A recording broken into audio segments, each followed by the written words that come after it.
Hey, hi everyone, welcome back to my another mini vlog.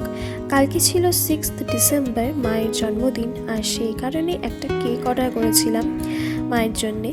দুপুরের দিকে ঘরেই ছোট্ট করে সেলিব্রেশন হয়েছিল, আর যেহেতু দাদাভাই এখানে থাকে না তাই ওকে ভিডিও কল করেছিল মা কেক কাটিংয়ের সময়। তারপর কেক কাটিং হওয়ার পরে ওই 2:30 নাগাদ বেরিয়েছিলাম একটু ঘুরতে, বাবা মা আর আমি। শীতকাল মানেই তো মেলার সিজন, আর নিউ টাউনে একটা হস্তশিল্প মেলা হচ্ছে, তোমরা অনেকেই জানো কারণ সোশ্যাল মিডিয়ায় খুব দেখা যাচ্ছে। আর এই ধরনের হস্তশিল্প মেলাগুলো না মা আর আমি খুবই পছন্দ করি। তো এটা আগে থেকেই ডিসাইড করা ছিল আমাদের যে জন্মদিনের দিনই আমরা যাব সেখানে। তো মেলায় তো কালকে খুবই ভিড় ছিল, আর যদি বলি কালেকশনের কথা তাহলে তো এক কথায় অসাধারণ।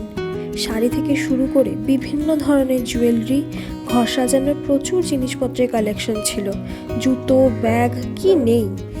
আর তারপরে আমরা একটুখানি খাওয়া দাওয়াও করেছিলাম মেলা থেকে। তারপর আরও খানিকক্ষণ ঘুরে ওই 1 ঘন্টা মতো থেকে মেলা থেকে ফিরে আসি। যদিও এই মেলার ডিটেল ভ্লগ কিন্তু আমি পরে তোমাদের সাথে শেয়ার করব খুব তাড়াতাড়ি। আর রাতের ডিনারটা আমি আর মা বাইরে থেকেই করে আসি, নিয়েছিলাম একটা চাইনিজ কম্বো।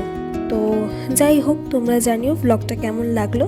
আজকের জন্য এইটুকুই, দেখা হবে নতুন কোনো ভ্লগে, আর ততক্ষণের জন্য টাটা।